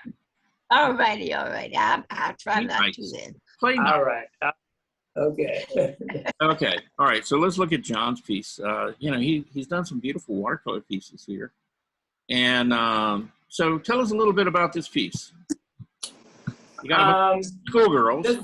This was just a picture I saw and I liked this. So I wanted to try primarily with the children faces and proportions, and I really struggled with faces because this is only 9 by 12, Mm-hmm. so they're all small, and to try not to get too much detail. The figure on the right, the girl there, her face has been washed out half a dozen times. There's hardly any paper left. Right. But that was one of my objectives, was to try that. And then the background, I was going for sort of a tie-dye look. Mm-hmm. Yeah. Yeah, you're trying to make it look like my shirt today. So. Yeah. Hey, you wore the right one. All right. Yeah. Okay. Well, you got a really nice effect. You know, your color ranges, things like that are all, you know, really pretty nice. Generally, your value ranges are really pretty good too. Now, I understand, you know, you're working on very, very small faces. Okay. So I'm going to say this again. I've said it before. Okay. When you're working on small figures and things like that, you really, really, really have to simplify. Okay. Right. The smaller they get, the less detail you can put in them. So rather than trying to, you know, make eyes and things like that, really just, you know, the eye sockets, maybe a little light on the eye. Well, that's how I started. Then they looked more zombie-like, so I felt like I had to put a little bit of detail in. Yeah. Well. Yeah. Well. Yeah. I mean, my experience is, you know, if I'm doing a head and I'm kind of guessing, you know, if this is a 9 by 12, if these heads are, you know, are pretty much so a little bit bigger than the size of the end of your thumb. Correct. Yeah. Okay. And so if they're down around about that size, pretty much so, you know, the front plane of the face, side plane of the face, an indication of an ear, the planes of the nose, you know, the eye sockets, the orbit of the mouth. Pretty much so, that's all I'm going to put in there at that size. Anything past that, you're way overworking it. All right. Now, one of, you know, my guess is, okay, and again, I'm probably making an assumption and I shouldn't, okay. But my guess is that you saw this in a photograph, right? Correct. Right. And then you got it on your computer screen or whatever, and you've blown it up so you can actually see a lot of detail in the face, right? Right, correct. Okay. And just because you can see the detail in the reference doesn't mean that as an artist that you need to put it in there, because again, you have to kind of think about the scale that you're working at and how much you can really accomplish, you know, as far as really making that work. Right. Correct. And that's, I say that's my issue in almost anything I do. I try to get too detailed. Yeah. Don't feel bad. You're not the only one. I'm there with you. You know, I overwork pieces all the time. You know, and I get mad at myself because I know better. You know. So yeah. I mean, that's, you know, yeah, we all do that, you know, because it's such fun. You just kind of get in there and you want to kind of tinker and noodle and play with it. And it feels so good. And, you know, 4 hours later, you know, it's like, yeah, I had such fun. And then you back away and you look at it and go, ah, what did I do? So Correct. yeah. Anyway, yeah. So yeah, we're in simpatico there with you. Okay. Okay. All right. But I mean, you know, you got a nice piece going there. Again, you know, I think it would be better if you could just kind of simplify it a little bit, you know. And how did you, is that pencil, you know, I mean, the outlines and things like that? Well, I actually did the outline. I traced the outline of the figures, so I had them in the right place. So I did. That's probably the carbon paper tracing. Because I tried to wet it out, and it didn't come out. Yeah, and it wouldn't go away. How about with the eyes and the you know, mouths and stuff? Because some of those, let me blow it up. Some of those look, you know, like you've outlined them. Well, I did go back then with the watercolor pencil and outline them. Yes. Okay. But some of those, like that, was added, right? Yeah. Well, here's the good news. Okay. If this is in fact watercolor pencil along these edges and stuff like that, you can go and, like, under this chin, stuff like that, you can go wet them and soften them. Yes. See, and if you do that, then it won't quite be so stark. And right. And then it might actually feel like it begins to belong to that face. So, okay. Yeah, because I mean, you know, on a head that small, it's probably not going to be any, like, real defined outlined areas. Correct. Okay. Well, but it just looked too washed out and too running together. That's why I ended up coming in with pencil. Yeah. Yeah. Well, John, guess what? It will look like it will look like a watercolor. Because that's kind of what watercolor does. You know. So anyway, yeah, it's a thought. You know, I mean, you know, look at it. You know, see what you want to do with it. You know, you may not want to take it any further. You know, but again, you know, I would kind of encourage you to, you know, like, just kind of soften some of the features in there, and then it will kind of begin to feel like, you know, they won't flatten out the face. The only thing is, he's already said the girl that's on the right, the paper is almost drawn, soaked through already. Yeah. Yeah. Well, that's why I just said, you know, just take like a brush with a little bit of water, just wet it. Don't scrub at it or anything. Just wet it. Let the water do the work. Let it just sort of diffuse some of that color a little bit. Okay. And actually, you know, she's not too bad, right? Because overall the values and things are pretty soft on her. You know, her and her or him. I kind of go back and forth, you know, whether this is a boy or a girl. You know, a lot of these edges and things are really kind of flattening out the shape. So again, just a little bit of water. If that is watercolor pencil, we'll kind of diffuse it. Right. Correct. Soften those lines. So, you know, so you're going to see them as faces. That's all you really need to do. And then, of course, you know, you're going to be able to tell something about their ethnicity and stuff because of the variation in skin tones, things like that. So, you know, enough is enough, right? Get to that point, right?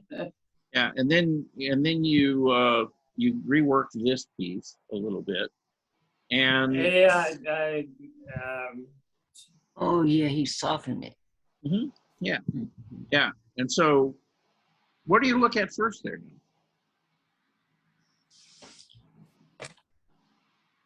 The fire hydrant. Pardon? A hydrant. But Yeah, the hydrant is probably the thing that stands out the most. But yeah, Yeah. you know, this general area with the figures and the hydrant. Yeah. Yeah. And then, of course, you know, you don't have a telephone pole there anymore, which is Yeah, good, you know, so that worked out pretty well. But, you know, yeah, but in graying down those buildings, that really helped quite a bit. You know, it softened the piece, and it kind of feels a little bit kind of like a colder winter day now than with those tropical pinks and yellows and stuff that you did have there. Right. Yeah. So, yeah, overall, I'd say it worked out pretty well. You know, I kind of agree with Bernice, you know, the fire hydrant, you know, we could take a little of the edge off of it, you know, and then. Well, I sort of did that because that's closest in the foreground. So I made it the most detail, but it sort of leads into the figures. It does, yeah. I mean, it's not one of those things that, you know, I would kind of go, oh, you got to like really change that. It could be softer and be there, you know. So again, you know, same thing. It's watercolor, so you know, just take your brush, you know, put a little water. Before I had it lighter, and when I did that, then the figures just didn't seem to fit in like they were a part of it. They almost looked like they were sort of floating or pasted onto a cloud. Well, now the fire hydrant is the only thing I'm talking about. Right. Yeah. Right. When I had it more muted, your attention went to the figures, but they didn't look like they were a part of the scene to me. Okay. That's why I darkened the hydrant to sort of get your eye there and bring it up into the figures. Okay. Well, now here's the thing. I'm not talking about the value or the color. What I'm talking about is the edge. Remember that number 5 in the 5 different types of contrast we have? Hard and soft edges. Okay. Yep. And I'm not saying make it blurry, all right? But again, you know, if you just kind of hit that with a little bit of water so that it's not quite so crisp and sharp. Yep. Yeah, I think it would, you know, I think it would let your eye go back up to the figures again, you know, and they would kind of, you know, as far as the color, the darkness of it, everything else, that's fine, you know. And in fact, you know, the edge along here and really even part of the top of here seems to be fine. It's really kind of like right in here. It's so dark and so sharp, you know, that it really just, your eye just wants to go right to that point. Again, I was trying to indicate the shadow, the dark shadow. Yeah. On that. Yeah. So, yeah. So I just take a wet brush, probably not, you know, not a huge wet brush, but, you know, kind of like a, you know, number 3, number 4, round, and just float a little water like right along the edge there. Yeah. You know, just let it kind of soften it, just a tiny bit. Okay. Right. Yeah, that would be my 2 cents worth. Yeah, but yeah, as you said, graying that out in the background to me helped a lot. Yeah. Yeah. So now it's just, okay, so how do we, you know, the fire hydrant is a good element, you know, it gives us some distance and some depth in there, but it's like, okay, so how do we have it there, but not make it the focal point, see, and let the focal point be the figures, right? So that's kind of the balance you need to find in there. All right. Okay. So guess who we're going to talk about? Guess who we're going to talk about next? Lorraine. Lorraine. That's right. So here's Lorraine, and she's there with her best buddy. You know, who is this, Lorraine?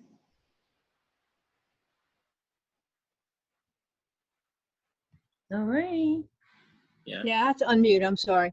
Yeah. That's Park Cannon. Park Cannon, Representative Park Cannon, the Georgia legislature. Okay. All right. And so you're hanging out. Is that at Mills? No. No. Okay. Yeah, you were somewhere else. Okay. All right. So anyway, this is the image that you took, to do your piece of art from. Okay. Yeah, the assignment was to do a self-portrait. Okay. Right. Yeah. So I was using a photo to do that. Okay. All right.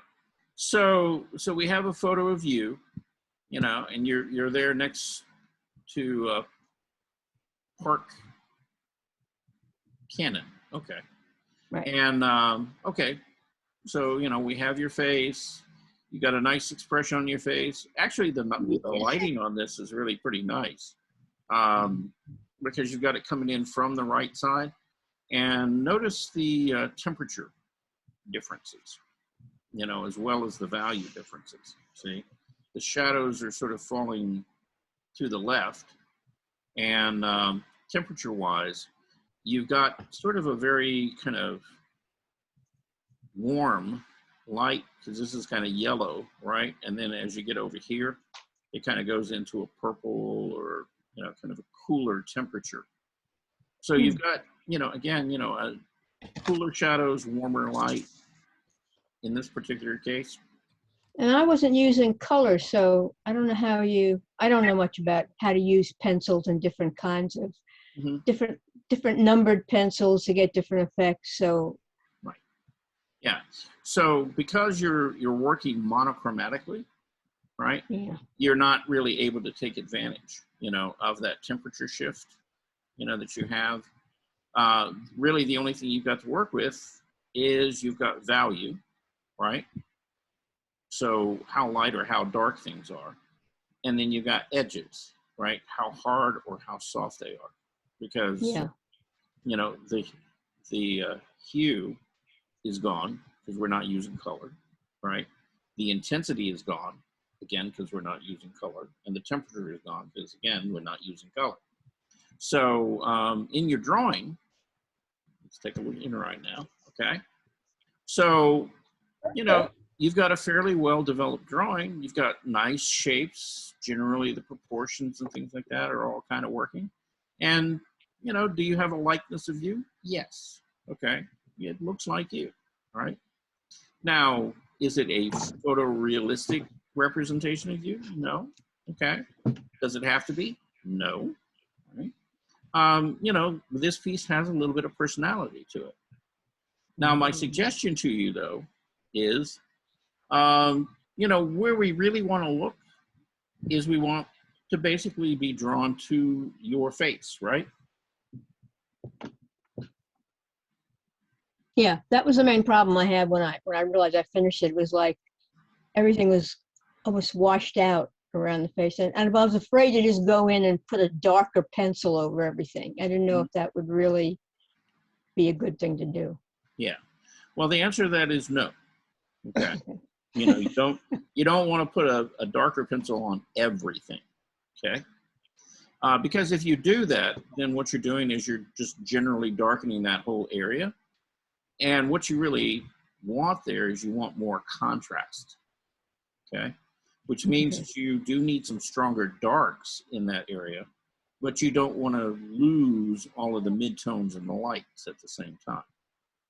Okay. So it's this balancing act, right? Between where are you going to make it darker, where are you going to leave it alone and kind of keep it lighter, right? So let's go back and actually look at you, in the photo. And so very clearly, you have more of a shadow on this side of your face than you do over here, right? Now, interestingly enough, where that shadow is coming from, because you actually have at least 3, if not 4 different light sources there. And they're kind of coming from all different directions. Yeah. But the strongest light source is actually coming from your left. And the shadow that you have on your face is a cast shadow of her. See? She's blocking the light right here. Okay. Okay. But if we look, okay, the shadows that you can really use and that I would recommend would be you can deepen the shadow on the neck. Let's go back and look here. you put some tone in there, but I think you could kind of push, particularly right under your chin here. You know, this could be a little bit darker. The shadows, you know, here in the cheek area could be pushed down a little bit, right? And then right here in the corner of the eye sockets, like right in here and right in here, as well as the shadow, particularly on this side, you know, as the eye turns, right, to the side plane. Yeah. There's a shadow that describes the eye socket pretty clearly on this. See the shape right in here? See, it's all kind of darker in there. It's from like really your eyebrow down to the corner of your eye. See, everything up here in the upper eyelid is a little bit darker, okay? Now that doesn't mean it's black, okay? And if you look at it, overall the value here isn't nearly as dark as say here in your cheeks, right? Yeah. And it's not as dark as say the value like right here where the underside of your jaw meets your neck, right? And so again, refer to the reference that you have and keep those darks, you know, kind of within that range, okay? So these could get quite a bit darker. You know, you could get quite a bit darker than you are right now here in the eye sockets, you know, and under the chin. Everything else is pretty close. You know, I wouldn't change it too much. Now, again, you have a little more of a shadow on this side of your face than you do the front plane. But it's a very soft edge. You know, it doesn't make a particularly distinct shape. So again, you could probably push the value down a little bit here, but again, keep it very soft. See, and you've got some value there. Yeah. Yeah, you got some value in there. Yeah, I probably wouldn't mess with that much. I'd probably leave that alone, okay? But where you can make it darker is right here along the edge of the hair. See, you know, just define that shape a little bit. Oh, okay. Okay. You know, and like I said, you know, maybe darken, you know, the corner of the eye sockets and particularly the outside of this one. You've got a lot of light hitting this side and, you know, and that's actually what's happening in the reference. So I'd leave it. But yeah, darkening here, here, you know, again, under the chin and right in here. And I want to caution you, it's not a matter of don't make the line sharper and harder and darker. It's just the overall value in here. Just make it a little bit darker than you've got it, right? Okay. And see, it's going to have a gradation. See, from the edge out here, it's going to be, you know, a little bit lighter, and it's going to get darker as it moves really right to the fold, okay, on both sides. So the other thing you can do is, again, you know, just punch up the value right here in the corner of your mouth a little bit. And I think if you just do that, it's going to give you more contrast, and you're going to see your focal point shift, you know, to the face. Okay. Okay. Thanks. We'll try that, definitely. Yeah. So it's, you know, it's not a lot, you know, just kind of tweaking it just a little bit. Okay. Thank you. And as far as Bob, can I make a comment? Sure. Mm-hmm. To me, the place with the most contrast is on the fist. Between the dark background and the fist. So basically, my eyes, when I look at this thing, I go right to the hand first. Yeah. Because I mean, either, you know, tone that back a little bit so it's not quite as high. So I mean, unless that's what you want to do, is to, you know, that's what you're looking to do, is to put, I mean, the foreshortening is great on it. I mean, it really did a really excellent job on that. It's just the fact that the contrast just kind of leads my eye to that first on the page. Right. Yeah, and that's kind of why I was telling her, see, I wouldn't really change that. It works, it's fine. The issue is right here, and it's a matter of getting the values dark enough on here so that there's more contrast here than here. And so again, you know, just pushing a few of those darks in there, because it's so light, you know, in most of this, it's gonna have more pop to it than the hand will, I'm guessing. Okay. It'll be interesting to see where she goes from here. Thank you. Thank you all. Yeah, and you were asking about pencils and stuff like that. What? Yeah, I never have any, I haven't taken the time to look at learning about the different lead or graphite, you know, numbers and how they can be used. So I don't even know what number pencil, just whatever pencil I had, basically. Okay. Well, my recommendation to you, okay, is, and I don't know if you have access to an art store or, you know, how many, you know, what kind of art material you have around your house. But if you can find a number B, anything in a B series, Okay. and I'd, you know, like a B9 is kind of the softest and darkest that you can get, which I don't think you need here. Okay, I probably wouldn't go any more than about a B4, B3, something like that. And I think that would accomplish what you want to do with it. Great. Okay. Yeah, thank you. I'll look at that. Yeah. I might have some variations in what I have, so. You might. And Well, let me ask you this: when you buy mechanical pencils and you have to put the lead in, Mhm. do they also vary all those by the same numbers? Yes, they do. Okay. Yeah, so you can get Bs, HBs, you can get, you know, Hs, and Hs are, you know, kind of the hard series. Bs are the soft. HB is kind of in the middle of the road. And, you know, my recommendation would be, I wouldn't get mechanical pencils. Okay, I don't, maybe you've already got, you know, like a mechanical pencil or something around. I have one. I haven't used it, but I have one. Yeah, okay. Yeah. Well, they're really good for doing like plans and technical drawings and stuff like that. They're not necessarily the best tool to use for doing, you know, figurative drawing, you know, and things like that. Because again, you know, it's a mechanical pencil. It's got a very sharp point on it, Yeah. very small. And usually, you know, for doing figurative drawings and things, you usually want to take a pencil and you want a very long lead on it, you know, a very long point, Okay. so that you can use not only just the point, but also turn the pencil to the side Right. and use the side of it as well.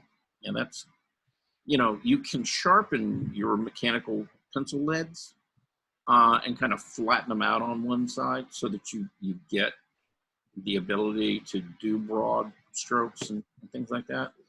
But Okay. frankly, that's a lot more work than it's worth when you can just do that with, you know, a drawing pencil. So, Regular pencil. Yeah. okay. Great. Thank you. All right. We got Naomi here. Naomi Coffin? No? How about Wanda? Is Wanda around today? Maybe not. Okay. Where is everybody? I don't know. You know, you have to go chase them down. You know, out here boycotting my class. What is that about? Okay. Well, I'm going to talk bad about Wanda's drawing anyway. Okay. Because she asked me a good question. Okay. And I had a good answer for her. And you guys can learn something from this. Okay. She's doing this drawing, and her grandchildren and her out here, you know, in the yard. And she wants to, you know, create some depth and some distance, you know, in this. And there's a couple of things going on, right? Now, could you see something more or less like this? Sure, yeah. you know, if you're looking at a house, you know, like the end of a house, and you've got a fenced yard, the way I read this is that this fence is on a hill. Okay. Now, what she was telling me is that, in fact, no, it's a flat yard. Okay. Oh, okay. And so, if it is a flat yard, then that makes me ask some questions like, am I above the roof line on this? So, am I like up in a tree looking kind of down on this? Or am I on the ground looking at her? And so, those would be some of the questions that I'd be asking her right now. You know, where she wants to, really the viewer to be at. Okay. Now, because she's already got this down, I'm okay with being up a tree. Okay. And that's fine. You know, I wouldn't let that bother me. The thing I would, you know, she wants to push this fence line back and make it look like it's far away. So Yeah. my advice to her would be, okay, then the spacing, you know, the width of these boards has to get smaller as it goes back. The other thing is the height of them, see? Because our eye level right now is kind of really right at the top of this fence, right? It's almost a straight line until over here, and then it does something kind of funny. But, you know, if I wouldn't do that, I wouldn't make that a straight line. You know, if it's going to be higher, let it be higher here, let it kind of go down and be smaller, shorter, right? And then from there, let it go up as it's coming back toward us again, right? And that's going to give you a little sense of the perspective, and it's going to push these further back and these closer to us, right? Mm-hmm. The other thing I would kind of recommend, she has a lot of horizontal lines, right? The bottom of the house lines up, you know, with the garden and the flowers and the bottom of the tree. You know, she's got this line here, which I'm guessing is a cast shadow from a tree or something. And the thing is, okay, so if there's a tree somewhere back over here to our right that we don't see, but it's casting a shadow, all right, across the yard, then why is the shadow on this tree coming toward us? See, I don't know. But again, you know, I would kind of break this up a little bit differently. Maybe I would leave the house where it is, right? But then the kids and her, I would move down below there so that they're closer to us. And or I would move further back so that they're further away from us. I wouldn't put them on the same line, right? Mm-hmm. You know, it's kind of like, okay, why are they there, right? You know, they could be out here in the backyard. They could be up here on the side yard. Any place is fine, but again, you know, moving them off of that line, see, helps us not make that, you know, that horizontal line there so important. Mm-hmm. And then as far as all the shadows go, you know, everything, you know, like the figures, the tree and everything else, it's all casting a shadow forward. Well, if that's the case, then why isn't the house casting a shadow forward as well? Why isn't the fence line, right, casting a shadow forward? See? And then why, you know, if this is a shadow, why is it moving across the yard the direction it's moving in? It wouldn't be there, right? So, you know, she's got a couple of things to kind of think about. The other thing is the tree. If we're looking at the shadow side of the tree, then overall the tree would be darker, wouldn't it?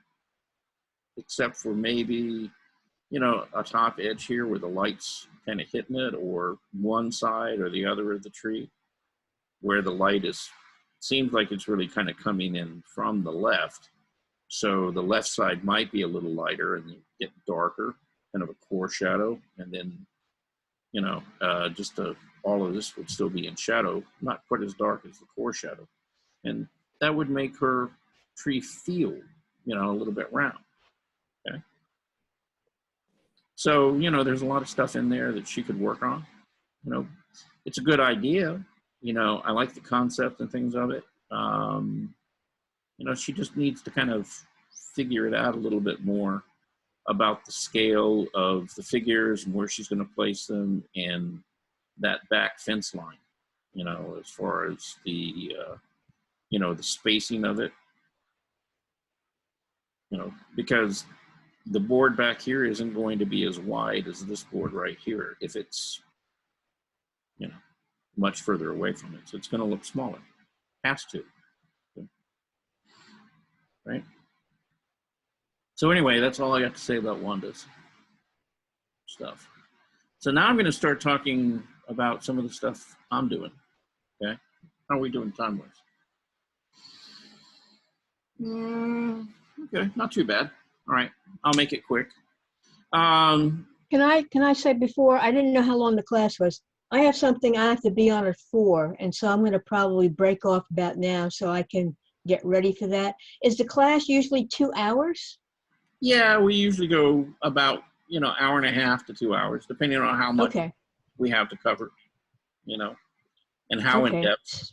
But yeah, if you've got something you need to do.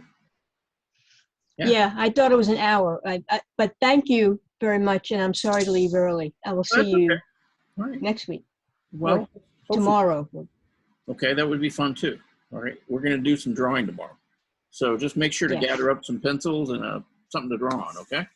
Okay, thank you. See y'all. All right. Bye, Lorraine. Okay, so I'm going to give credit where credit is due. This is a painting that I'm not working on. Actually, Maria is. Who is? Maria. Nothing. My significant other. Okay. And this is a friend of hers, the lady, you know, is the mother of this little girl. This is in Mexico. And she's been asking me to, you know, give her some help on the face. So we've been working on the baby's face and, you know, just trying to work things out, you know. But it's coming out pretty well. You know, she's getting it a little at a time. You know, it's getting there. And, you know, she doesn't. Pardon? Nice folds on the fabric. Yeah, yeah. We worked on those, not this last weekend, the weekend before. You know, she had them a little bit hard. And so, you know, we've been softening those up. And, yeah, it's beginning to take on some shape and some form. And, you know, she's got nice movement and composition in there. So it's going to be a nice piece. She just has to work on it more. But, you know, we really worked on trying to get the baby's face, you know, A, look like a baby, and B, you know, feel dimensional, round, you know. Right. And so, you know, she's getting that, you know, you get the roundness, you know, in the cheeks and the forehead and stuff like that. So that's good. I didn't know she painted also. Yep, she does. Oh, okay. Yeah. So I tell you, babies are such strange little creatures. The way they hold their little arms and things. I just love them. Yeah. Well, you know, kids are tough. You know, they are. I mean, you can make them look like little adult aliens, you know, really easily. And it's really hard to keep them soft and kind of keep them looking, you know, like babies. So yeah. But yeah, that was something, you know, I keep working with her on.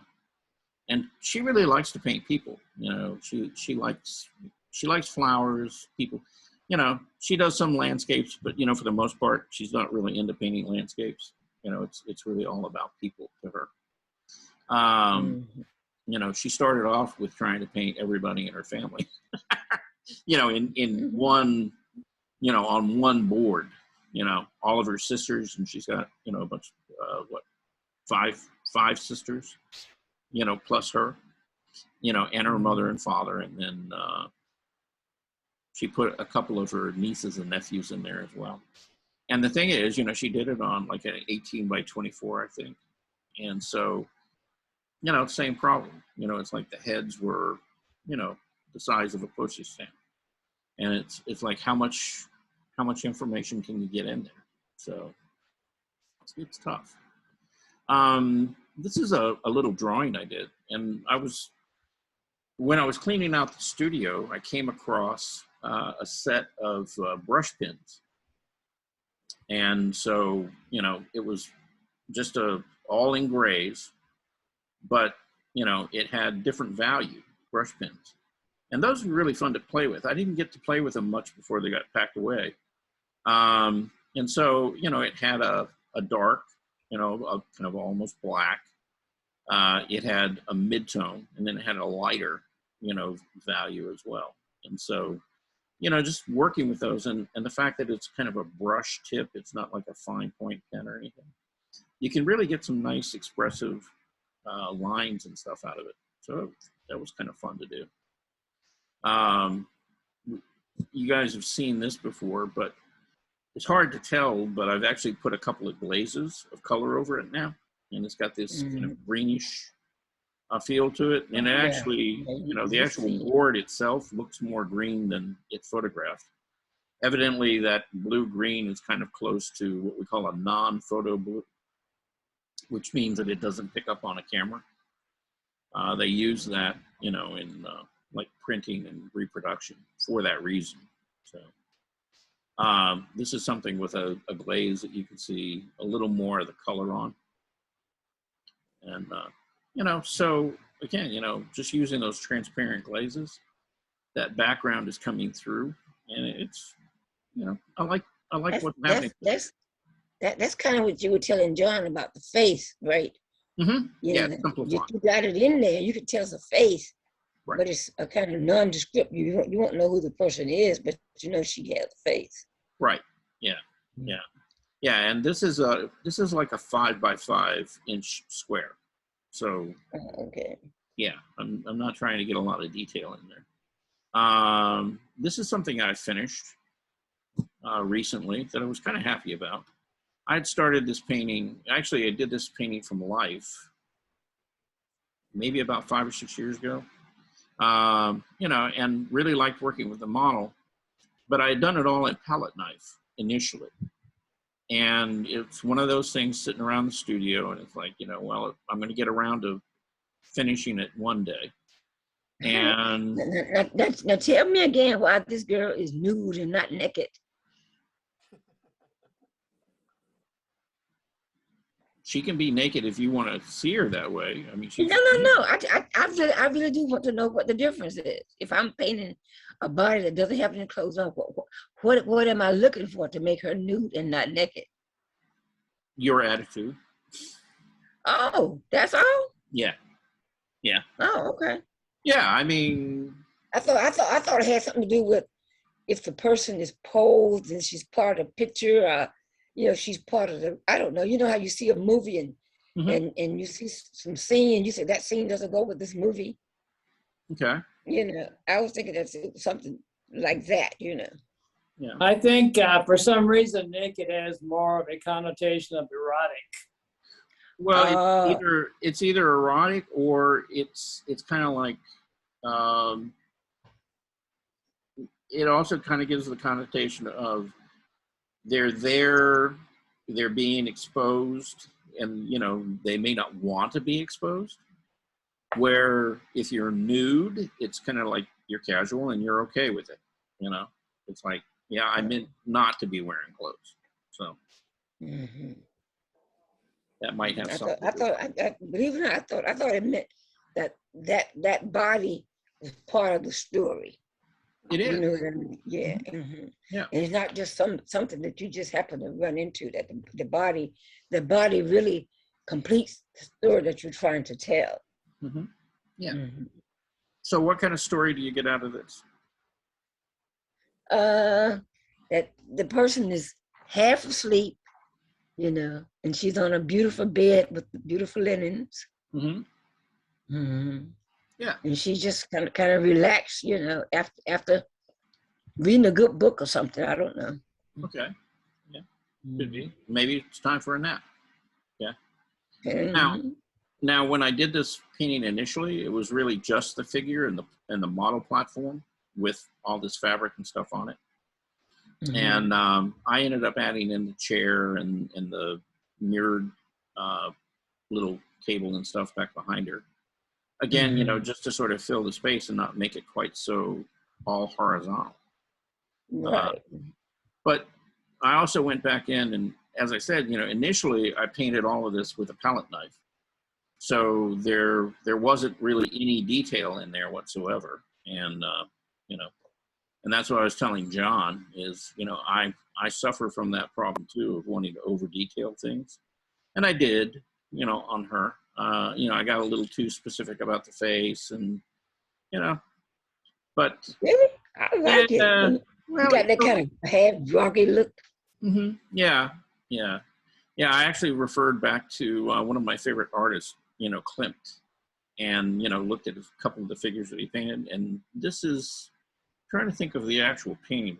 You know, he had a model who had kind of that expression, you know, kind of dreamy and off, you know, half asleep.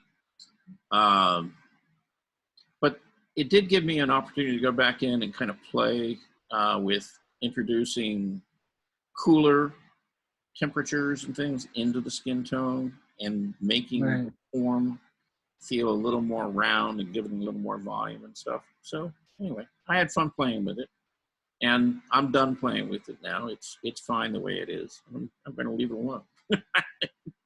So, but you know, taking something from being pretty much so a straight palette knife painting into, you know, something with a lot of brush work and stuff like that. It's, you know, the palette knife makes a good foundation, you know, for shapes and colors and things like that. And then the brush work, you know, you can go back in and kind of enhance things, you know, really play with them a little bit. So, let's see. You know, this is a drawing that I was working on over the weekend. It was just an idea of the girl, you know, sitting down by the stream. So,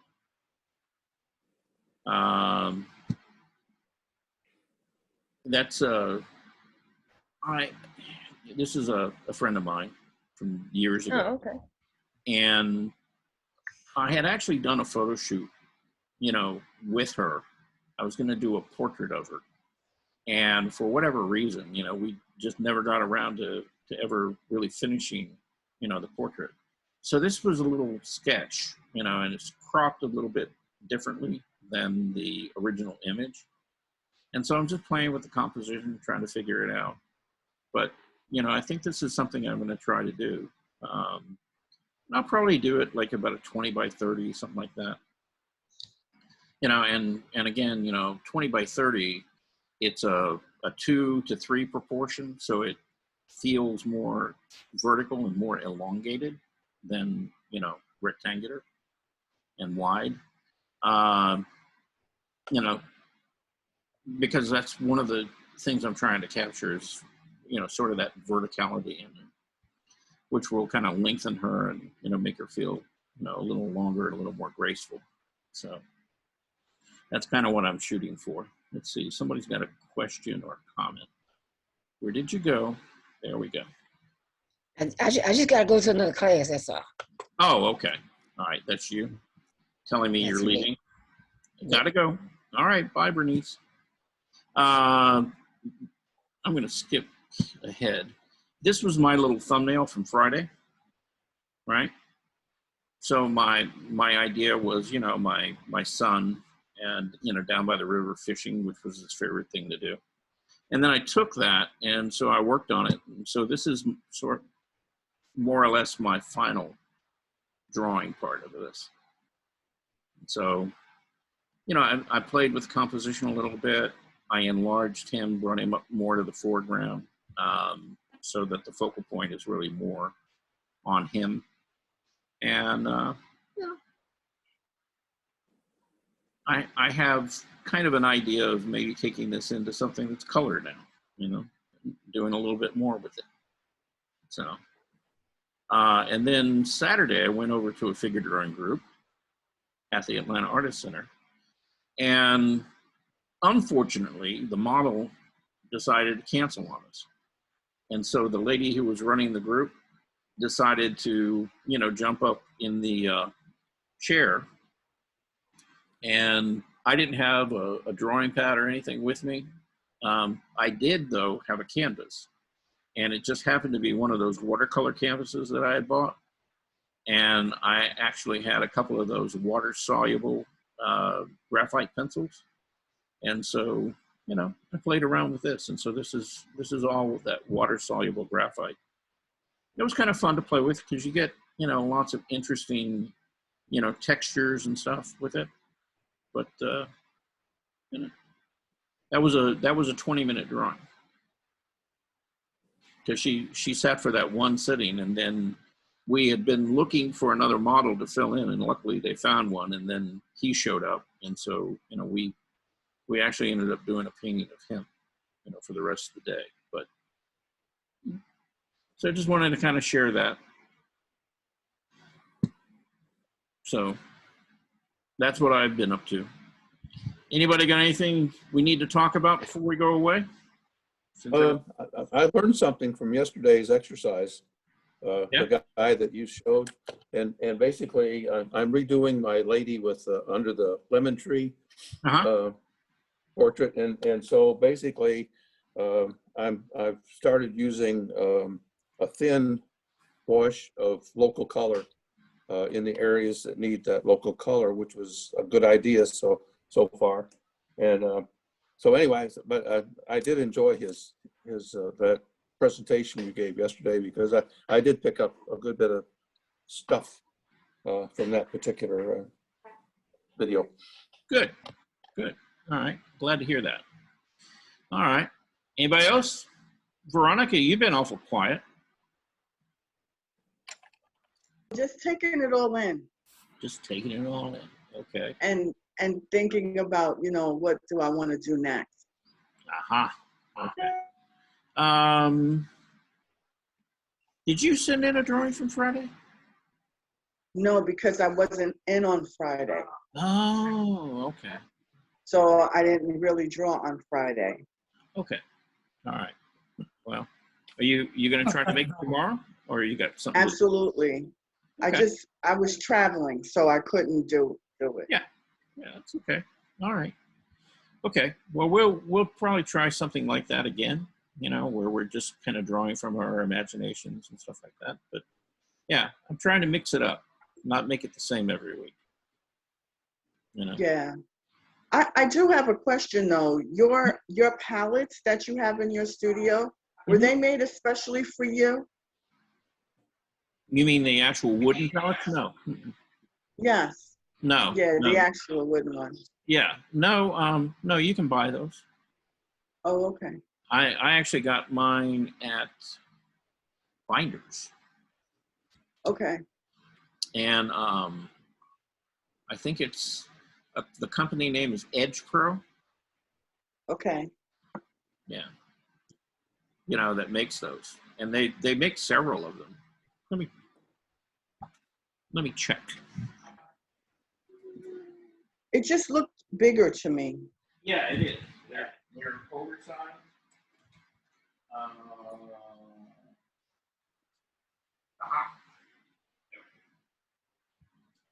Oh, okay. I lied to you. They're not. Okay. Yet. It's Richardson. All right.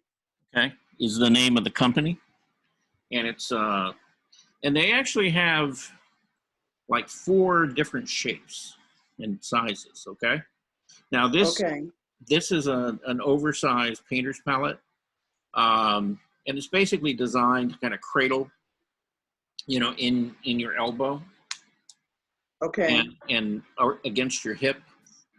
And they've got others, you know, they've got a smaller one that's got kind of a strange shape to it. That's just for handheld, for people who don't, you know, aren't going to be standing a lot, you know, and holding it against their hip, or want to keep it away from them. But okay. Yeah. But yeah, I like those oversized palettes because gives you more mixing area which means that you have to wipe it off less often if you're out doing plein air and stuff like that. So, Okay. all right. Well, we're down to 5 whole people, and I'm one of you. So I guess we got to go away, huh? Yeah, we'll see you tomorrow. Yep, in the morning at 10. Okay. Okay. So, thanks all for coming. Bye. Thank you. Bye-bye. Thank you. All right, Eloise. See you later. All righty.